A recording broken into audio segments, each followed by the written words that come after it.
Our mission is to keep people, assets, and networks safe, and we do that through advanced investigative search technology. It's a very important mission. It's something we feel very proud to be a part of. In Siren, we are bending the reality of data analytics. Not only do we have the most modern technology, but we are also paving the way for what's the future of these types of solutions. Siren was founded after 10 years of postdoctoral research at the University of Galway. We have a very strong tradition in research. The talent is so deep across the board. We started with 4 people. We're now 70 people. We're experiencing unbelievable growth at the moment. As a co-founder, the culture of the company we created is very important. The most important values for me is trust and friendship. I think we have a great internal corporate culture. I love Siren because I like the people. I love to work with people from other countries, and Siren is full of it. We're quite a distributed company, so we're always very keen to get together as well.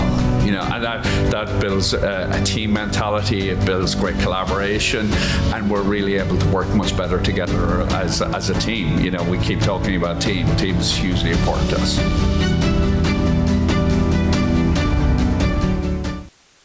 Ladies and gentlemen, please welcome to the stage Brian Gilkey, Sales Director, Siren.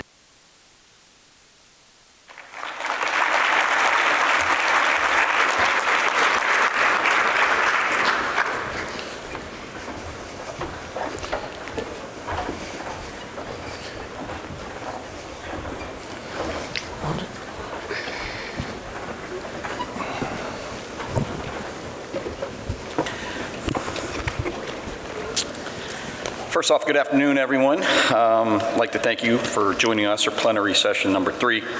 I don't know about you, but I'm looking forward to the topic and hearing all about our intelligence priorities with our services. I had the opportunity backstage to meet our panel, and it's quite a distinguished group.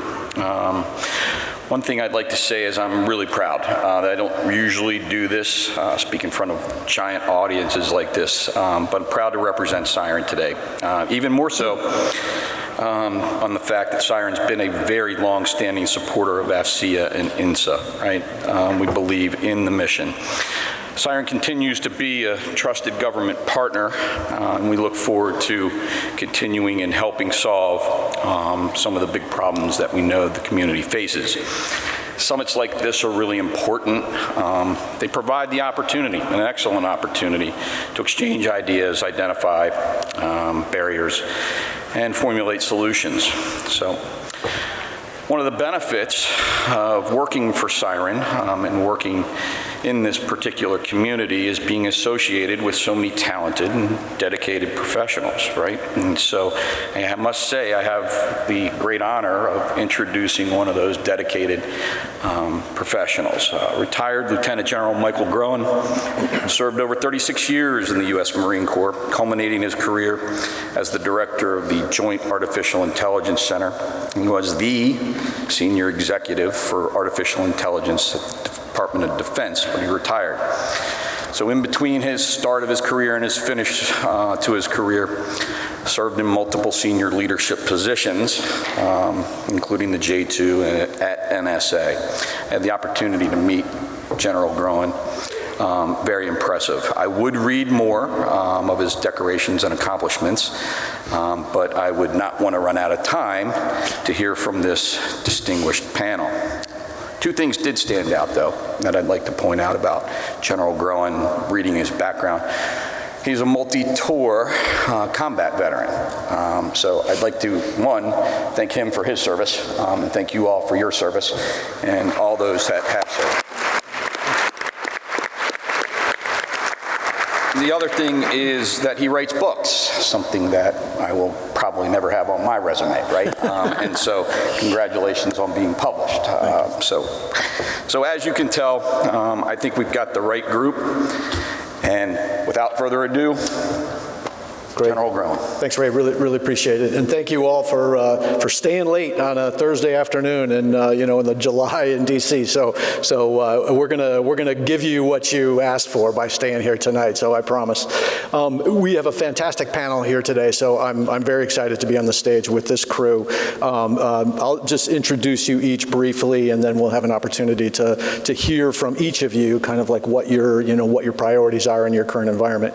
But to my immediate left here, Lieutenant General Leah Lauterbach. If you've been around the Intel community, you know who she is. She's a rock star. She is the Deputy Chief of Staff for ISR, for cyber. She is the Air Force A26, which is a really impressive job. So Leah, we're really glad to have you here. I will say that Leah has the most Twitter followers. I didn't check Threads, but she has the most Twitter followers of any of us up here. So you're doing something right. Next, we'll talk. Dennis Egger comes to us from the Army G2. He is the OSINT advisor to the G2, and so when we get to questions, I think OSINT and PAI is going to probably figure prominently in this conversation. So, Dennis, you're our expert here. Longtime Army officer. Relatively recently retired, and you just couldn't resist the siren song to go back into the Pentagon. So good for you, my friend. That's fantastic. Good. Next, we have Jeff Radkowski, who retired U.S. Coast Guard officer. Jeff has got. I love the Coast Guard. I love everything you guys do. Your missions are so impressive. Jeff, the end of your career was really quite spectacular. The rest of your career was fine too. But in your last your last 3 tours of duty, you were the commanding general of the Coast Guard's cryptologic group, doing all the cyber operations for the Coast Guard. He was active duty in U.S. EUCOM, and then his last assignment was as the Coast Guard attaché in Moscow. And so at a time when I think the Marine Corps attaché got booted, yes, right? So like you were doing double duty, in Moscow. So good for you. That's a great assignment. We'd love to hear more about that. The famous Layla Gardner is the, I guess you're the Assistant Deputy Commandant for Intelligence or for Information as the ADCI of, so an executive in the Marine Corps driving our intelligence community within the larger information community. And I'd love to hear kind of like how you think about those things differently, as we go along. Scott Bray almost needs no introduction. Longtime China NIM, a China expert extraordinaire. He's been the Defense L&O to the Defense Attaché Office. You did spend 1 year working with the Army before you actually went to the Navy, right? So I did. So yeah, interesting. Only 1 year is all you could take at the Army, huh? Is that what we should take away from that? Go Navy. Yeah. No, Scott, you are a known and famous commodity in the Intel community, and so we're really glad that you're here. And Joe, speaking of another famous commodity in the Intel environment, in the Intel ecosystem, Joe, you've been like the tech expert for decades. From aeronautics, to space and everything in between. So, Joe, we're really glad to have you here as well to make sure that we stay on the straight and narrow if we drift into a technological conversation. So thanks, Joe. So that's our panel, ladies and gentlemen, and so you know who to ask the hard questions of. What I'd ask each of you, if you could just do the 3-minute quick drill of what are your priorities and what are you thinking about every day as you navigate and lead your organization. So Leah, if you don't mind. Sure. Yeah. Thanks, Mike. I appreciate it. Very happy to be here. Thank you very much for the invitation. Always a wonderful time to be able to sit with teammates and really friends as we've all progressed in our careers. And that it's not a lie that we all get along and we're all facing the same types of challenges and want to get to the same place. So it's a real honor honor to be up here with these folks. I was here about a year ago. I think it was in September when the last conference was, and I had only been in the job for about 6 weeks at that point. So I'm not quite in the job a year, but I will tell you, as the A26, it's a pretty large portfolio. It is the two. It is cyber and communications, and it's also the electromagnetic spectrum operations as part of the Air Force. So I'm happy to be in it, but it is a lot that I am working on, and that the whole team is working on. It's not just me by any means. From an intelligence perspective, and what I wanted to talk about in these first few minutes was, and this is a methodology that I stole from General Barrier as the DIA director. So I saw him speak about the 4 armies that he's been in from an intelligence perspective for the 40 years that he's been in the service. So I'm going to say the 3 Air Forces that I've been in, because I haven't been in quite that long, but the 3 Air Forces that I've been in, and how I see intelligence and how it's been evolving in the Air Force. The first 10 years, 1993 to 2003, was the first Air Force from my perspective. I was just a young officer at that time. What I would call us is concept rich, but intel poor. And what I mean by that is, from a concept perspective, we very much wanted to, take down an IADS, do single-digit minute kill chain execution. ISR has a very large role in that, all the way to the assessment of F2T2EA. However, the concept was there, but the intelligence capability was not. We did not have enough sensors that we did have. We weren't able to integrate. It was very stovepiped, and then very less ability to actually share. So that was the Air Force that I started growing up in. In 2003 to 2018 then is the second Air Force. And this is where I would say that now we're sensor rich, right? Data rich, and we're making lots of progress here. I could call it 2003 as the beginning of the second Air Force, not 2001 when we started counterinsurgency, but 2003 because we had just taken down the IADS of the Iraqis. And right, what is it that the Air Force is bringing to the fight? Long range strikes, take down the IADS, air superiority, so that folks in the Marine Corps and the Army, et cetera, can make their way on the battlefield. So in 2003, we had taken down that Iraqi IADS, and then we move into now just a robust number of sensors that we've got over the next 15 years. And so that makes us data rich. However, what I would say is that we still were not integrating that well. The target set that we were going after was not as challenging as, of course, what we know that a Russia or a China might be. And so we weren't exercising, again, that takedown of an IADS or that air superiority, right, in this permissive type of fight. So in that case, I think that we're working towards the concepts, and we're doing well in what we're asked to do, but we're still not where it is that we need to be. So 2018, with the change of the NDS, and then at that time the A2 there at the Pentagon, she actually published our Air Force, next generation ISR Air Force game plan or flight plan. And with that, now we understand where it is that we need to go. And so we're building off of that with our own strategic vision. We need to be able to, we need to understand it's about data. And I don't care what sensor it is, and we'll talk about it, I'm sure, here in a bit, but the sensors that the Space Force might be able to put up here in the next number of years, that is something that we are all of us here are going to have to deal with as to, we will be so inundated with data that we have to know how to integrate that, exploit that, analyze that, turn that into decision advantage. So super, great. That's all I got. Thank Thanks. you so much. Dennis. Yeah, no, I appreciate same. Appreciate being here, and actually a big thank you to General Potter, for allowing me to sit in on her behalf for this. I would tell you from her intelligence priorities perspective, it starts off being guided by 2 guiding principles from the Army, and that is a sustainable path forward for the force, and become more data centric. And those are the 2 guidelines that she has used to develop her priorities.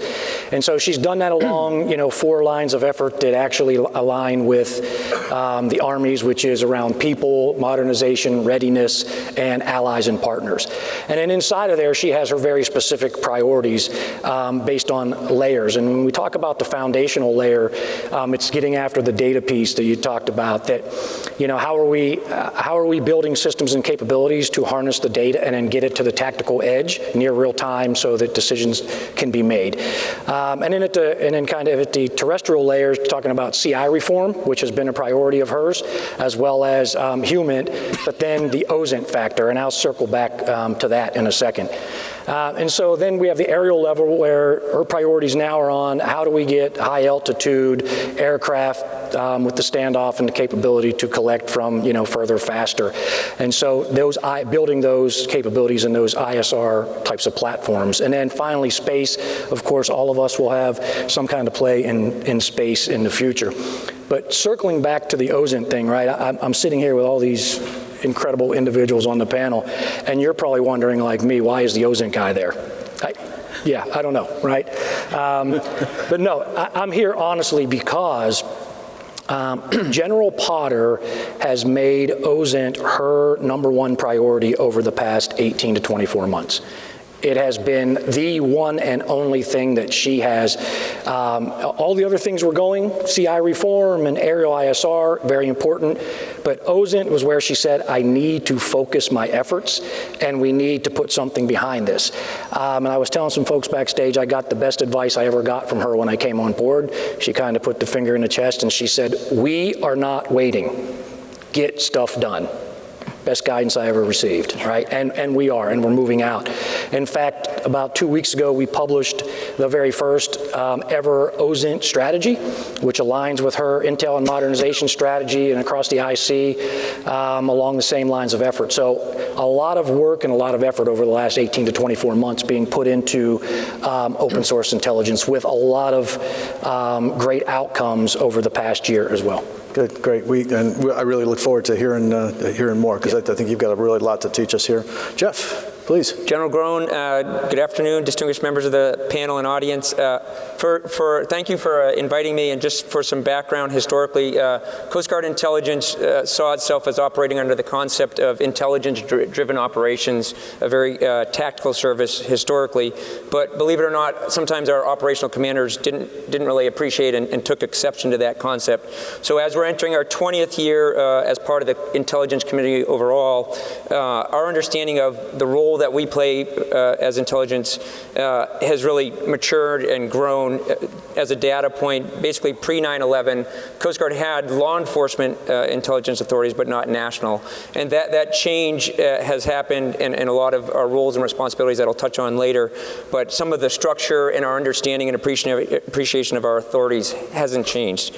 So Admiral Orr, our Assistant Commandant for Intelligence, is operating under a premise of Coast Guard intelligence must provide senior leaders, operators, and policymakers with the necessary insight, awareness, and context to make national security decisions. And I'll highlight that national security decision because if I had a nickel for every person that told me, you're the Coast Guard, you never leave the coast, right? I'd be like, not exactly. We actually have had very senior folks from the White House tell us you're a national security organization, and I think that was a great sort of reality check. We still do all those missions inland as well and along the coast, but more and more things that go well beyond the coast. So we need to optimize the deployment of our people, our time, and our resources across a range of missions. And that's the next piece I would pull through is we've got 11 statutory missions.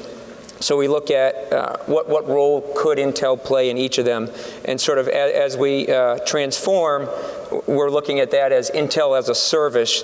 And we tried to call Madison Avenue and get a catchy campaign slogan like got milk, but we're not there yet, and trying to figure out something that will resonate with our people and our leadership. But the point is that, and both of General Lauterbach and Dennis talked about this sort of partnership, and for us it's even more important when I look at everybody alongside of me, and they've got some tiny unit that equals the entire size of our 40,000 person Coast Guard. So those partnerships that go with our authorities in those missions, most of them don't have 11 statutory missions or all Coast Guard authorities, but they do have a lot of people, and we've got those things, but not a lot of people. So looking at how do we work with the IC, the interagency, we're never far from recalling we're part of DHS as well. Even though the Coast Guard is a separate member of the intelligence community, Admiral Fagan our boss works for S1, for Secretary of DHS. So that's actually a benefit for us, but we need to figure out how do we fit all of that in. So when you ask about priorities, those are all priorities all at once, depending on which one's the most relevant. So what I speak about later will look through that lens of, as a service or as an intelligence component, we need to look at transforming beyond where we were 20 years ago and some of the structures that are there, and how we use those authorities to how we can use them for today's environment. Excellent. Thanks, Jeff. Yeah, good. Layla. Hey, thanks, Mike. So my former boss, I have to be on my best behavior. Thank you all, INSA and AFCEA, for having all of us here. It's just a real pleasure to be on the stage with this group, and like Leah said, a group of friends. And we take the IC intelligence community moniker very seriously. We are a community. We just can't do our jobs without one another. And so I'm just grateful to be here. For the Marine Corps, our priorities are pretty obvious. You can't almost pick up a newspaper these days without seeing something about force design. Our recent commandant, he changed over to our acting commandant, General Smith, on Monday. It's all about force design 2030, and those are the things that keep me up at night or keep me going. When I'm trying to figure out how to prioritize. And our priority, frankly, is just the pacing threat and force design and instantiating the concepts that we have developed through experimentation and exercises and concept development with our Marine Corps Warfighting Lab. That's probably the newest thing that we've done in the Marine Corps Intelligence Enterprise, our McKisery, is that we are very, very closely tied in with our Concept Development and Doctrine Development Command and our Warfighting Lab, talking about authorities and being creative and legal, lawful, and ethical, of course, but being creative in how we're using our authorities to meet mission of what we think the mission is going to be going forward. So the Marine Corps has changed tremendously over the last 4 years under General Berger's leadership. You'll hear in the news that we gave up tanks and we have different kinds of weapon systems, and it's all in an effort to make sure that the Marine Corps is aligned with the joint force and is ready for the pacing threat in our pivot to the Pacific. And so we have grown our ISR enterprise tremendously. We now have a Deputy Commandant for Information. That has happened. In fact, he was here last year. General Glavy, he couldn't be here today, unfortunately.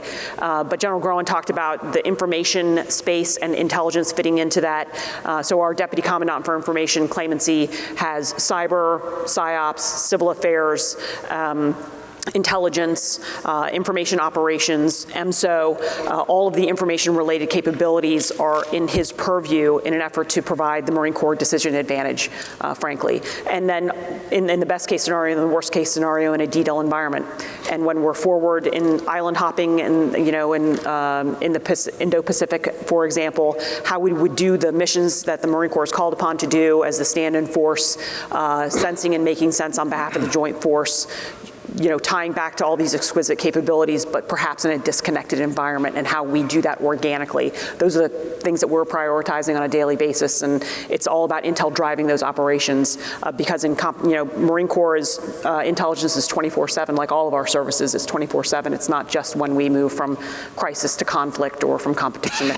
General Berger and General Smith both talk about this permeable layer in between the phases of competition and crisis and conflict, and how we have to be prepared to shift back and forth constantly. The linear age of warfare is probably over.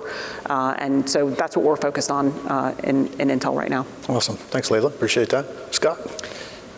Warfare is changing. Are we? That's the question that drives naval intelligence and the priorities that we're setting to ensure that we are supporting two primary missions. First, to ensure that we are providing the capabilities and the capacity that warfighters of today need in order to project power and deliver effects in the places that they would need to deliver those.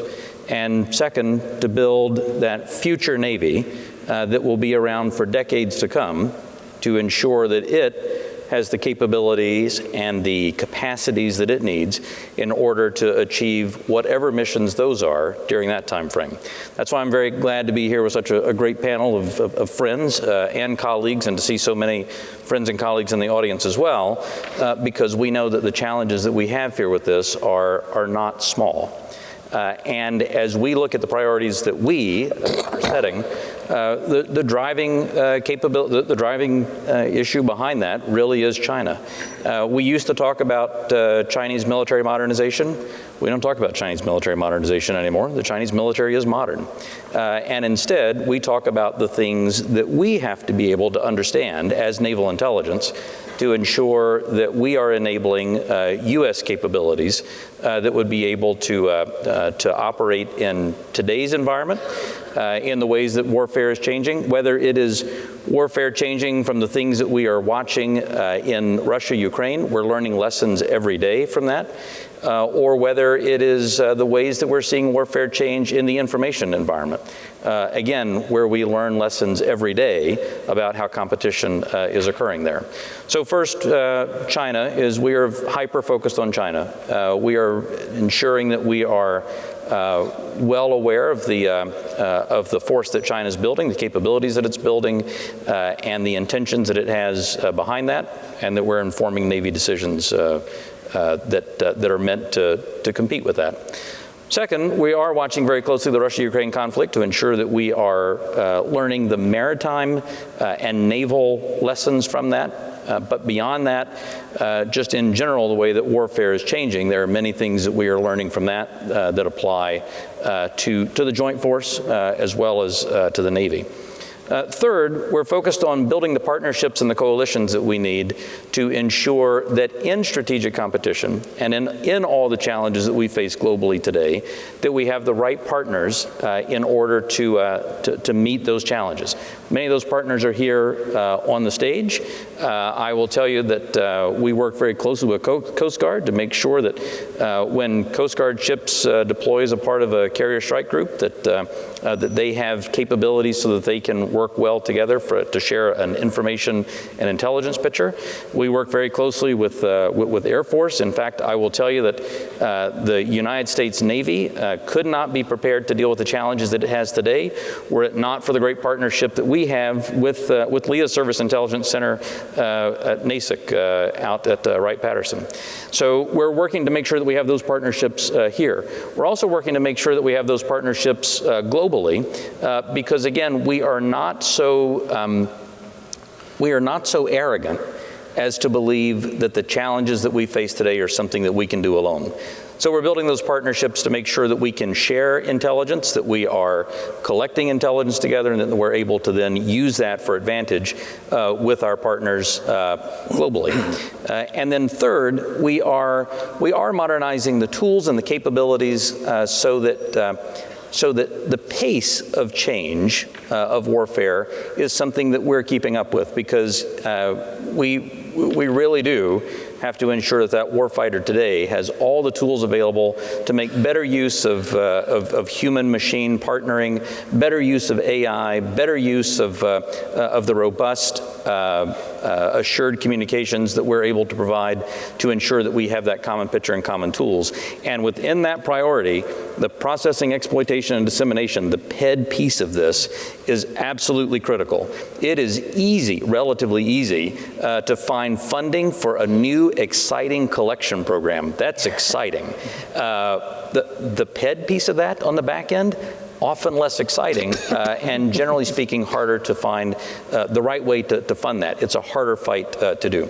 And so we are focused on those four things. And within that, the overarching challenge that comes with that is I'm in an environment today in which, with budgets flat, with flat truly being the new up now, I need innovative solutions to create capacity.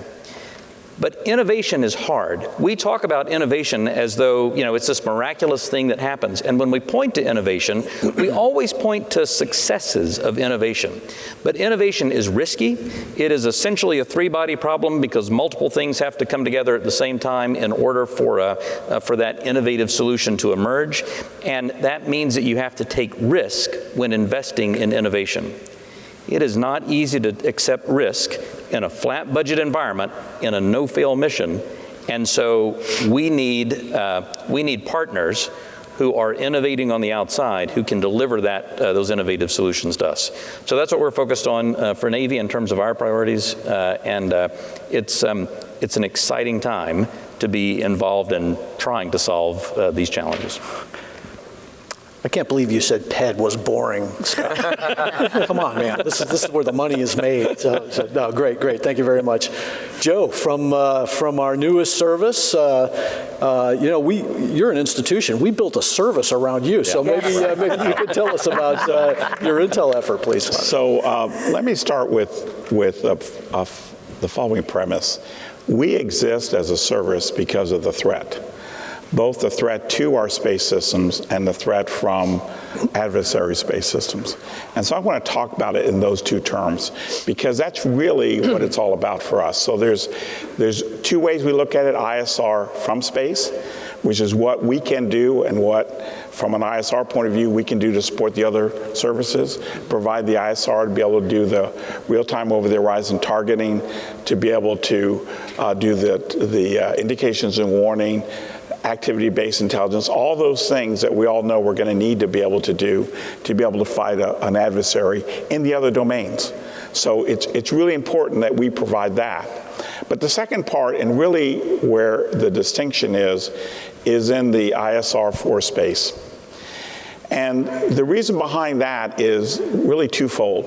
One, the Chinese, for example, last year launched 200 satellites in 62 launches.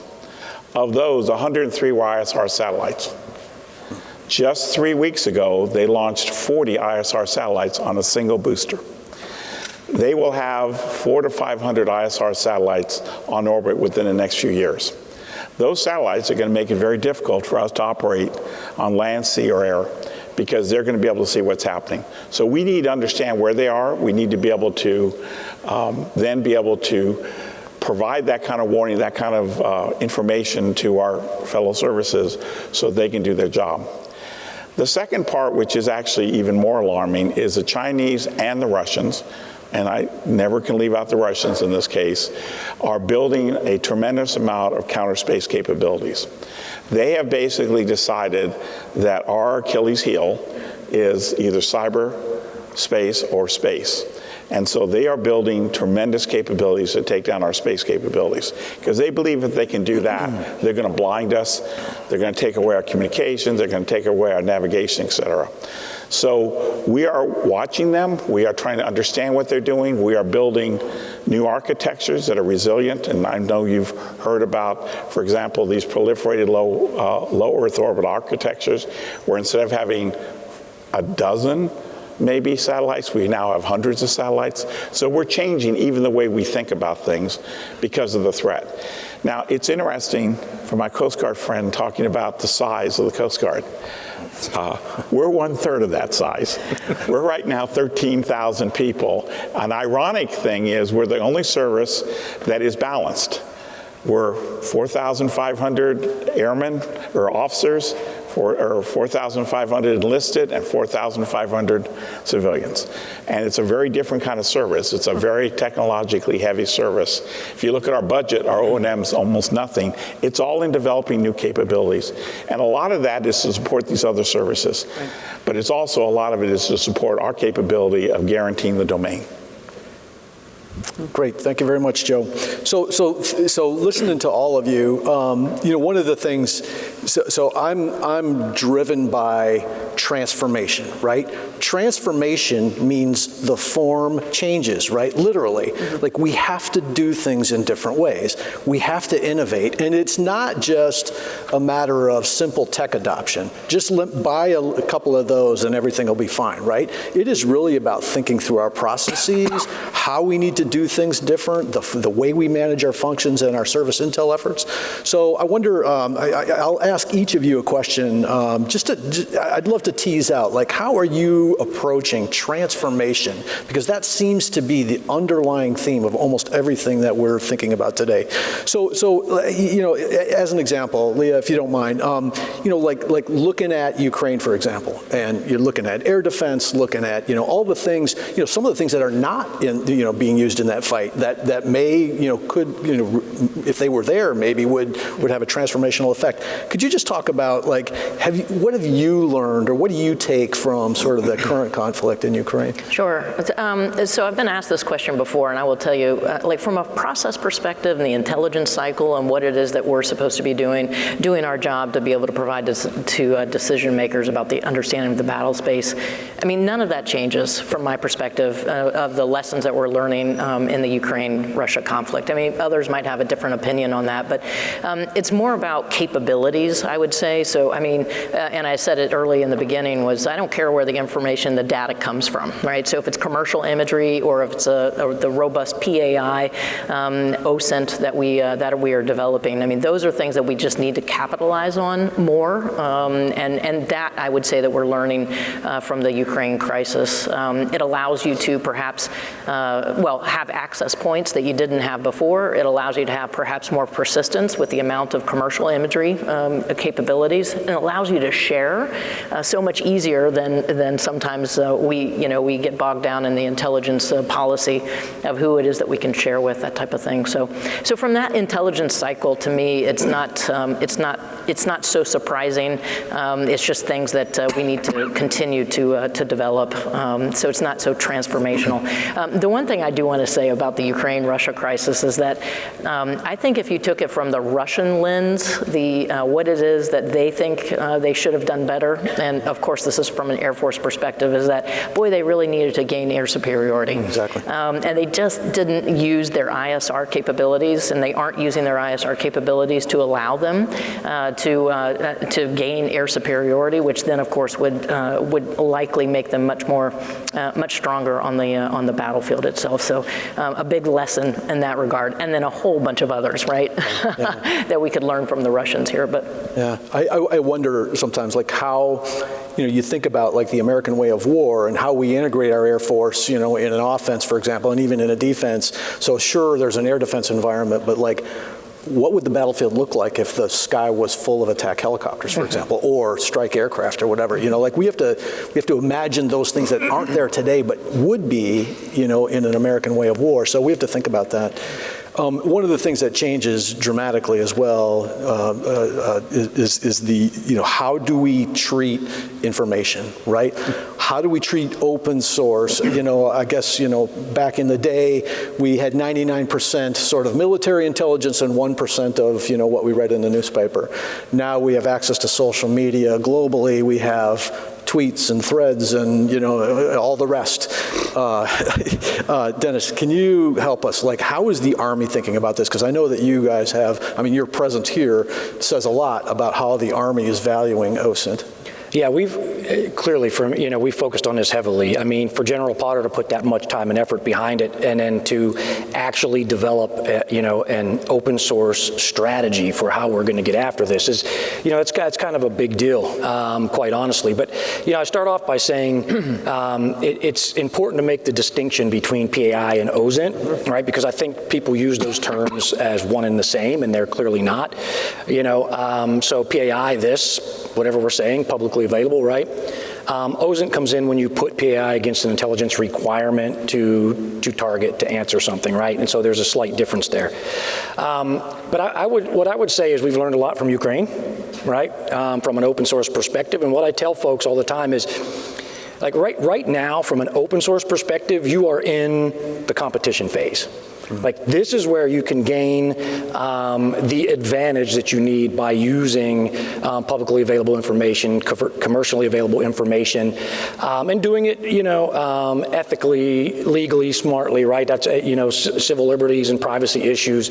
But it's there. I think as of this morning, it was something like 1.2 billion websites that are out there, anywhere from 100 million to in the billions of social media sites, 720 zettabytes of information. I mean, it is there, and we have to figure out how to process it because it's data, right? And so how do we take that and how do we get it to the tactical commander at near real time?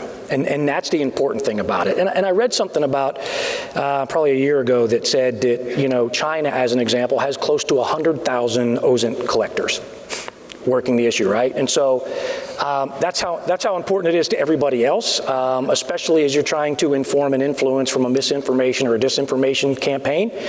And then there's also another part to this, not just from the intelligence side, but there is PAI that we use for that, but there's also PAI from a non-intelligence side when we talk PAO, PSYOPs, and other things. And so we have to look at what both of those lanes are, and we have to navigate them and figure out where the lanes cross and where they don't, and how we share information. But look, one of the things that we said we needed to start with in the Army, aside from the strategy, was we have got to build a dedicated open source collection occupation or force.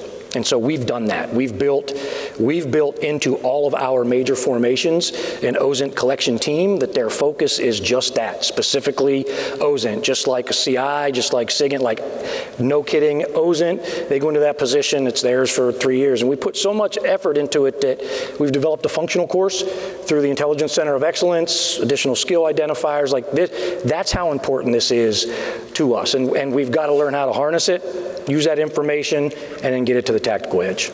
Yeah, awesome. Couldn't agree more. Jeff, so here's what I always wonder about the Air Force. I mean, you guys are small but mighty. And the Coast Guard does so much. How is the intel function within the Coast Guard keeping pace with like your mission growth? I mean, I'm thinking everything from, monitoring, vans or containers moving through the port of Long Beach to rescuing people in the Bahamas, right? Like, how do you grow your intel apparatus to keep up with all this? General, great question, and I think. The highlight of that is sort of at any given moment we could, I heard Scott Bright talk, the pacing threat, and I think everybody else is like pacing threat. And for instance, we work on that pacing threat, but we see it, we might be doing a Taiwan Straits transit, but we might also be doing with a national security cutter, but we might also be trying to combat illegal, unregulated, unreported fishing, which many consider the greatest threat at sea. And the pacing threats behind that, because a lot of times those are Chinese fishing vessels, the largest deep water fleet in the world, orders of tens of thousands more, literally just pillaging entire swaths of the ocean, leaving it with nothing else there. Small countries that have no response capability to enforce even global fishing agreements. There's maritime militia behind that. There's a Coast Guard, there's Navy. So there's this whole, and that could be the mission of the day, not just for us, but in really large parts of the world, Oceania, near the Galapagos, some of the richest fishing areas in the world. And so we'll to get to your question, we'll surge, if you will, to that. But at the same time, over the last year, both Haiti and Cuba have seen the highest rates of illegal maritime migration in over 20 years. And that's a safety of life at sea mission, and that's a no-fail mission. Yeah. So how do we look at that? Frankly, just like some of my friends and colleagues mentioned, is we're looking at can commercial imagery get at some of what we couldn't see before, maritime object detection, to try to figure out, for instance, a Haitian sail freighter, which is poorly constructed, lucky if it can make it a day out, could be laden with up to 800 Haitians, most of whom do not swim, do not have life jackets on board. It's just a bad gust or squall away from a mass casualty exercise at sea, and that's a primary mission for us. And Intel's got to get ahead of that. Optimally, can we figure that out before it leaves? And so we're using all of those tools. But candidly, those of you that are familiar with the JADF South, Joint Interagency Task Force South, know that drug mission was always primacy. Well, we need more assets because of the Cuban and Haitian migrants that are coming. Because again, that's the safety of life at sea, mass casualty prevention mission that Intel can support. We have a finite, just like everyone else. I didn't realize we had so many more than you. I'll walk away from here with a renewed perception of our force complement.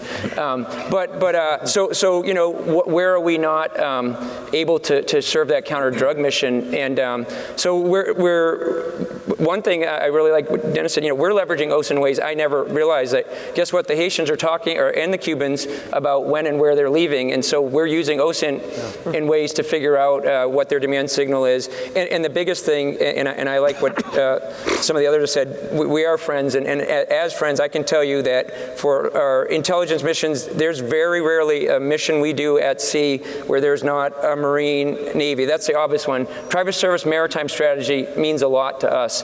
But also, we haven't got Space Force yet. We'll talk more afterwards. but Army and Air Force as well. I can't tell you, particularly when we look at the Arctic, the Air Force has a lot of capability up there that, we're literally putting Air Force women and men, Army women and men, obviously the maritime brothers and sisters, on our ships because we need that partnership to get to your question of how do we do that, because we're leveraging that. And I don't want, for us, it's never a trite saying. It's like a lifeblood of, and what I'm really grateful about is they're true professionals, experts that make us better, and we give them opportunities that are unique, and that we literally wouldn't complete mission. One of my favorite ones I'll close on was a Marine, some of the Marines that deployed with us on the National Security Cutters got to do their first live fire exercises on the 50 cals off of Coast Guard National Security Cutters and got their quals for the Marines certified. Nice. Which you're like, really? Nice. And so anyhow, pretty passionate about it, sir. No, that's awesome, and I'm glad that your whole service, is full of passion for the mission, and that's really exciting. So, Layla, from a small service of only 179,000 or so? About 174. 74, yeah, a couple. Yeah, I'm a little irritated that we can no longer claim to be the smallest service, to be small but mighty. That's right. Nobody will listen to us anyway if we complain. So, but hey, one of the things with the new force design. So, Marine Corps has always done expeditionary, right? Mm-hmm. That's what we do. But now the Marine Corps is looking at even more expeditionary, smaller units in more distributed places. And I always wonder, it's hard enough to keep an organization with an intelligence picture that makes sense for decision making, at every level of that organization. How in the world do you do that for a highly expeditionary environment that's, that could scan or span, the whole South China Sea, for example? Yeah, it's difficult. I think that as much as you talk about transformation, the Marine Corps is very, very dedicated to its culture and its history. And so you can go back to the old interwar period with Ellis and his work, in the Indo-Pacific, and a lot of those first principles are the same for the Expeditionary Force. A lot of what he laid out and ended up being most of the Marine Corps and Navy's operations during World War II were things that Ellis, came up with in the interwar period. But the expeditionary nature of the Marine Corps, we spent 20 years as a sort of a land force in Afghanistan and in Iraq, and then now we're very much getting back to our naval roots. I think our force design and Commandant's planning guidance talks about that a lot, and we do have the tri-service strategy advantage at sea, which we take very seriously. But what Joe talked about and the service that they provide so the other services can do their mission is key. It's being able to sense the battle space, and you do that through space. And so we are very much focused on, believe it or not, Marine Corps has space officers. It is an MOS. It's at the officer rank right now. It has not yet gotten out of the enlisted grade, but we have Marines that are stationed side by side with our Space Force colleagues.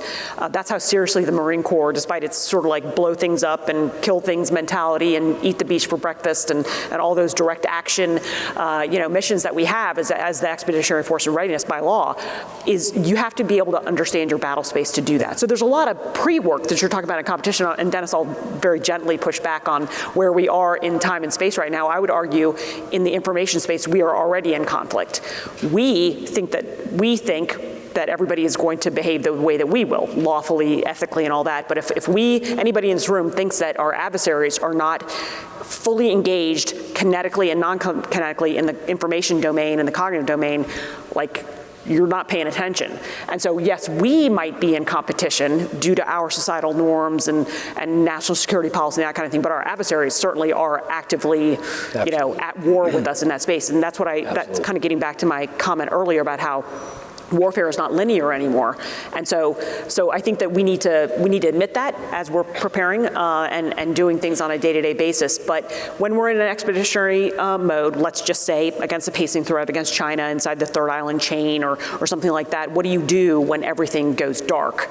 You have to have your organic capabilities. And we're watching what's going on in Ukraine as well. They have been unencumbered by some of our cultural norms when it comes to, oh, this policy says that we can't share this, or oh, that's umpty frat, how many alphabet soup things can I put against that piece of data? It can't be shared. And they're like, data, to quote somebody I used to work for, data has no chain of command. Yeah. I think it was a guy named Mike Rowan that told me that over and over again.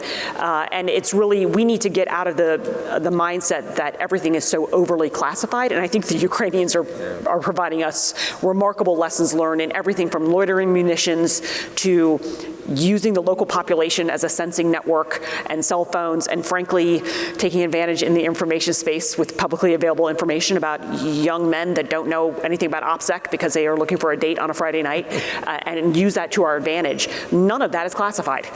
Right, so I think that as we get into more and more austere environments, we have to be more and more comfortable with not kind of being behind the green door.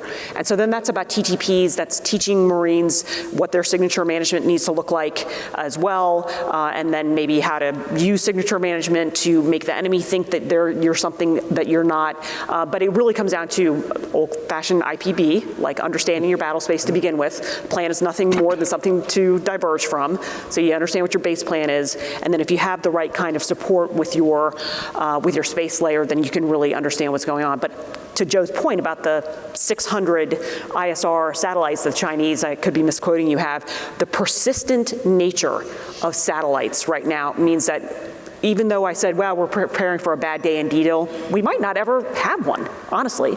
And we just have to figure out through commercial vendors, through our partners, through our allies and partners, how to stitch that network together so you're never truly blind or deaf out on the battle space. And those are kind of some of the things that the Marines are working with. Awesome, great.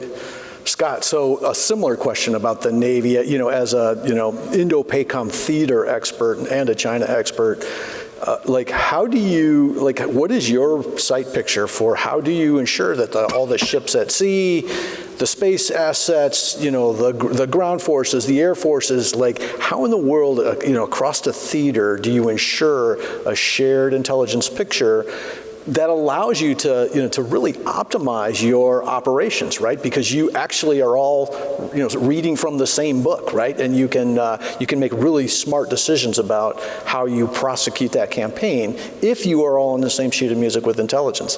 I ask you the simple question: how do you do this? It can't be that hard. Well, anyone who spends any time in the Pacific will always talk to you about how vast and large it is, which complicates this problem greatly, right? Because you're talking about ensuring shared information and a shared picture, both strategically and operationally and tactically as well, across a very large, diverse theater. And so the first thing that we have to do is actually just internally focus to make sure that across the Navy, across the Joint Force, that we have, that we're able to reliably and securely share that picture. And through a number of investments that the Joint Force is making in that, but also that Navy is making with JADC2, with Project Overmatch, to ensure that we have that reliable, robust communications architecture so that we can share that. Second, you have to be sure that you are sharing that you're leveraging that network of partners throughout the region to ensure that you are, one, able to share intelligence and a common picture with them. So it means you have to have systems in which you can move data at speed and at scale, and you have to be able to move it through different classification domains with ease. Which is not something that we are traditionally known for doing. And then, once I've shared that common tactical picture, even before that, I have to make sure that we're on the same strategic picture about what we should be expecting from a potential adversary, how we would coordinate on those issues. And so that means that I have to have all those right partnerships and those right bilateral and multilateral communications systems in place so that I can share that with Five Eyes partners, beyond Five Eyes partners in the Pacific. And then remember that with strategic competitors that we are talking about today, we're not talking about being limited to a single theater. So we have to be able to then ensure that we are sharing that strategic picture and at times that tactical picture well outside just the vastness that is the Pacific theater to ensure that there are other partners and allies that we have folded into that. So, so I won't get into specifics about Project Overmatch or JADC2, but our real issue here is that we are investing in joint all-domain command and control that ensures that we have that ability to rapidly share information, and then beyond that, that we have the right partners throughout not just the region but the globe, and then build the right the right communications networks and access points so that we can reliably and securely share information at speed and at scale with those partners. Awesome. Thank you, Scott. Joe, I have a really important question for you. Why in the world do you call your 06s colonels when they should be captains? I don't know if there's a, is there a logical reason for this? So the answer to that is a very difficult answer because it was contemplated. I mean, we did talk about having captains and having admirals, and the decision was made not to do that and to instead convert ourselves into guardians. And we're all guardians. And it's an interesting thing because in the Space Force, officers, enlisted, and civilians are all guardians, and we're all viewed as part of the same team. And let me just make a point about that, because I think we had the advantage of a very large influx of Air Force personnel into the Space Force. But I will tell you the other advantage we had was all the other services. Army, Navy, Coast Guard, Marines. We've had a little bit of everybody. We've had civilians from across the entire Department of Defense and other parts. We've had contractors from the entire areas. There's no company I haven't talked to that hasn't come to me and said, hey, we'd like to be part of this. And it's kind of neat because we're not having recruiting problems. But the best part about it is everybody who didn't come from the Air Force asked the question, why are you doing it that way? And that's the way you need to be if you want to transform. Yeah. You want people to question everything you do and make you be more innovative, make you be more flexible and more adaptive. And that's one of the big advantages I think we have. And I will tell you, a lot of that came from industry. You all have created some incredible technology. Unfortunately, the Chinese are using it too. But that technology that you guys have created are enabling us to do things that we could not even imagine 20 years ago or even 10 years ago. And so like proliferated satellites, et cetera. So I have to say, don't stop. Keep bringing us new ideas. You guys are really doing some amazing work for us and are really enabling us to provide the kind of ISR, the kind of capabilities in space that the nation needs. Yeah, awesome. Thank you, Joe. Appreciate that. Okay, so we're running out of time, and these people are going to drink beer after we're done talking. So I just want you to be cognizant of that as we run through just this is the real lightning round. Okay, so maybe Jeff, I'll start with you. Fentanyl as a national. A national risk, right? Is this something, how are you guys, if this is a national threat, right? How are you guys dealing with stuff like that? Great question, General. So far that we know, we haven't seen it as a maritime conveyance, but maybe we're missing that one. And two, right now we work very closely with particularly HSI, CBP, because we are seeing it coming in through the land border. So particularly, I think I recently read, don't quote me on this, but it was like 70% of the fentanyl coming into the country is coming in from Otay, Mesa, San Ysidro land.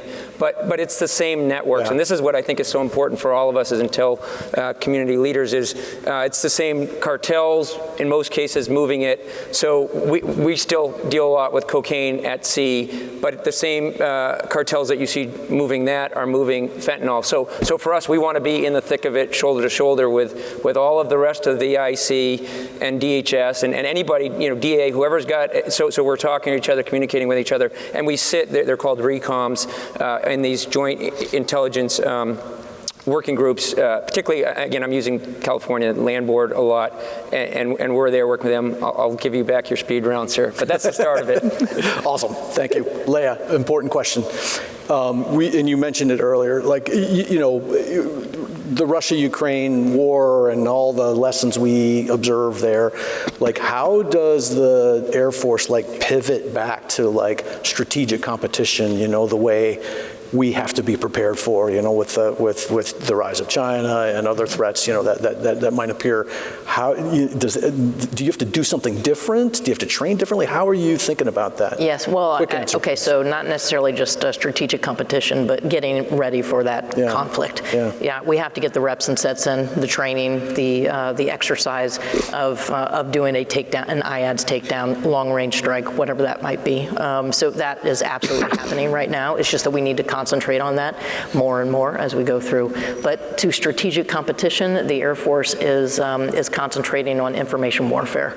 So just in the last year, we wrote a strategy for information warfare, and just in the last few months, we just published our implementation plan. We need to institutionalize, and we need to build our professionally develop the airmen that will be doing information warfare capabilities, and there's a number of those, of course, and then get the reps and sets in, because we just don't do this. We don't do this well. I don't think any of the services necessarily do this well, or the combatant commands, but at a tactical level, we do tactical deception, messaging, those types of things, but at a strategic level, how do we keep ourselves out of a fight with China or with Russia or anybody else for that matter? Let's talk larger at a strategic level and deterrence. So awesome, that's great. And just to kind of follow on that same thread, talent is so important here, right? And I could ask all of you, and maybe I'll just ask you to talk briefly, real quick. But so talent, Dennis, with OSINT that takes special skills to be able to do that. There are special red lines and bumpers and everything else that you have to be really highly cognizant of if you're going to do it legally and ethically, et cetera. How do you find those people? How do you filter and screen those people that can do that effectively, since that's going to be so important? Yeah, I think honestly, we didn't have a hard time finding those people, right? As a matter of fact, we have more people wanting to do OSINT than anything else, and so they're standing in line than we have positions for, right? Because I think folks have seen the power of it and the importance of it. And as we started to build out that capability in really at echelon across the entire Army, I think what we're realizing is that it's that cell that we have that does it is probably not large enough. Yeah. And so at some point we need to look at kind of taking a really deep look at it and seeing, do we need to make it bigger and better? But I will say, though, just to even have teams in each of the formations is quite a big step for the Army. But our training, I will tell you that we've started to think about, how do we talk about innovation and stuff, and how do we do this? And we've moved. There was training that was not necessarily synchronized across the Army, and so what we did is we pulled all of that together, did away with all those courses, but built one standard 4-week course to train all of our OSINT collectors, and then now we're moving to the next step that is how do we do that essentially to save on resources and for the taxpayer, and that is we're moving to a live synchronous type of thing where we can train folks from around the world without having to send them to a school somewhere, TDY. I can do it that way. But also the bigger part for OSINT that we need to do is how do we incorporate it into exercising? Home station exercises, our training centers at JRTC and NTC, like how are we going to put that there so that folks, when they go to those before deployment or wherever they're going, like, how are they truly exercising OSINT? Awesome. Okay, in the minutes we have left, now you guys really have to disciplined here, right? I'm going to ask you one thing. What is the one thing? So you've got a room full of vendors and experts and people who can, who offer so much to making our capabilities more effective. If you could have one thing, what would it be? So think about that real quick. Joe, I'm going to ask you first. So the one thing I would like to be able to do is take all the data we're going to gather from space, make sense out of it, what we call sense making, and then translate that into actions. That is the hardest thing right now to do, and that's the one thing, if I could ask industry to go build and help us build not just one approach, but many approaches, because we're going to be up against many different kinds of foe. That's the one thing we'd like. Awesome. Scott? It's support for our efforts to build a live, virtual, constructive environment. An aviator can go today and he can practice tactics, techniques, and procedures, figure out how he's going to fight in war, in the time of war. A ship driver can do the same thing. An information warfare officer cannot practice the way he fights. So we are building, with great work that our TICOM, Vice Admiral Kelly Ashback at NAV-I4 is working on, to build a live, virtual, constructive environment so that an information warfare officer can practice, can train the way that they would fight in wartime. We cannot let them practice EW effects for the first time they actually do those things on a keyboard or pull that switch. It can't be in a time of crisis. They have to learn how to actually, they have to be able to practice the way they fight and then integrate that with the way that other warfare disciplines are practicing the way that, training the way that they would fight. So it's support with our live, virtual, constructive environment that we're building. That's the awesome. One thing. Thank you, Scott. Layla. So I would just say helping us with integration is probably our biggest challenge. We have databases and tools and things that are older than I am, and yet we're still using them on the modern battle space, add in cloud compute and hypercompute and that kind of thing, but the technical debt behind the scenes is just remarkable, and it just makes things clunky and hard. And if I had like one thing, it would be like make everything work together. And I know that, and I'm a poli-sci major, not a technical person, so I would assume that it's challenging. But I think that right, if we could get there, it would solve so many of our problems, which is the number one problem is our cross-domain challenges that we have, and we've got to get after that. Exactly. I always think of it as an operating system. Why don't we have an operating system, right? Like, are we not big enough to have an operating system? Do we not have enough money to have an operating system, right? Right. Yeah, awesome. Jeff, same one question. thing. So take what Joe said for space.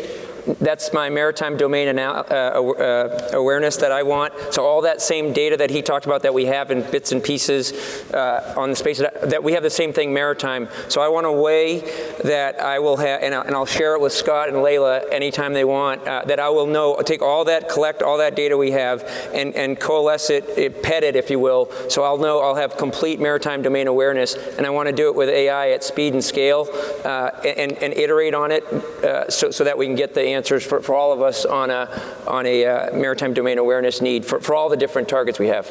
Awesome. There's startling consistency. I've never seen this among the services before. I don't know what to think. Dennis. Same, data. It's about data. How do I get it? How do I harness it? How do I get it to the tactical edge in near real time for decision dominance? And how do I integrate it with the rest of the services? Fantastic. Leah. All right, I'm going to agree with all of them, but my one thing is going to be... You have to take a minute. I want you to go home tonight or over the next weekend, whatever it might be, and talk to your son or daughter or your grandchildren or your niece or nephew, whomever it might be, about coming into the service. Because there is a place for them. You all experience it and you know it, and you're proud to serve along the sides of us. But we need to continue to make our American public understand how important it is to come in and serve. If it's just for a few years, we'll take them. Thanks. Awesome. No, thank you very much. And so, ladies and gentlemen, I just I commend, these are the people that are running your intelligence services across the entire Joint Force. It's an enormous responsibility. I hope you've seen today the talent that you have at your disposal working for you. So, thank you very much, ladies and gentlemen, for participating in the panel. Ladies and gentlemen, please welcome to the stage INSA President Suzanne Wilson Heckenberg. Thank you, Mike, and thank you for your candor and for joining us today. I also want to mention that we have a couple of different sessions coming up tomorrow. Starting at 8 a.m., we will have breakfast and networking, followed by our first plenary of the day. China, the long game, will start promptly at 9 a.m. Former DI Director, Lieutenant General Bob Ashley, has lined up a phenomenal panel of experts that includes Rear Admiral Tom Hendershot, Director of Intelligence at U.S. Indo-Pacific Command in Honolulu. And we're also very fortunate to have him and his amazing group of thought leaders here today. Other sessions tomorrow include breakouts focused on open source, scaling AI, rebooting our cyber defenses, and Pacific partnerships. And then we will close out our day with a keynote address by Principal Deputy National Security Advisor John Feiner, moderated by Leslie Ireland. And now it is my distinct pleasure to ask you all to join us for a reception in the exhibit hall. We will network and reconnect with old colleagues and new friends. And then after that, there will be a happy hour that will be sponsored by AWIC, the new IC, and also AFCEA's EPIC committee. So anyway, it's buy your own drinks, but the camaraderie and conversation is gratis. And I just want to thank everybody for joining us today, and we look forward to seeing you all bright and early tomorrow morning. Thanks again.